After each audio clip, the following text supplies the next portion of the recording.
Computer based IELTS এর সব থেকে বড় বাধা স্টুডেন্টের মধ্যে সেটা হচ্ছে ভাই টাইপ করতে হবে আমার, রাইটিং টাস্কের ক্ষেত্রে হোক, লিসেনিং এ হোক, রিডিং হোক, তাদের টাইপ করতে হচ্ছে অ্যান্সার যখন করছে।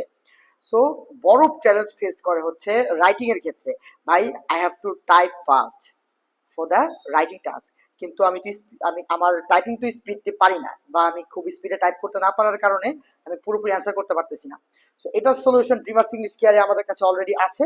সেটা হচ্ছে আমাদের অ্যাডভান্স আইএলস কোর্সে যারা স্টুডেন্ট গুলো আছে বা যারা আসবে তাদেরকে আমরা এটা ফ্রিতে টাইপিংটা তাদের ট্রেন করব, যে উইদিন 1 মান্থের মধ্যে কিভাবে তাদের WPM ওয়ার্ড পার মিনিট 25 থেকে 30-তে চলে যেতে পারে, which is more than sufficient for writing with a good speed যখন আমরা রাইটিং টাস্ক দিব আইএলস এর ক্ষেত্রে।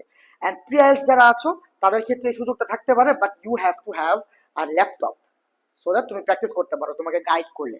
But specially this feature and this service is going to be for exclusively IELTS students যারা আইএলস প্রিপারেশন নিবা। So next time থেকে IELTS preparation নেওয়ার ক্ষেত্রে CD IELTS, computer based IELTS, কোনো টেনশনের কিছু নাই, ভাইয়েরা আছি, তোমাদের খুব ইজিলি শিখাই দিব কিভাবে ইজিলি টাইপ করা লাগে। You don't even have to take any course from other institution, বা অনলাইন থেকে কিছু করার দরকার নেই, বা তোমার 2, 3, 5 হাজার টাকা দিয়ে কোর্সও কেনার দরকার নেই। So you will get the idea about typing for free. Thank you so much.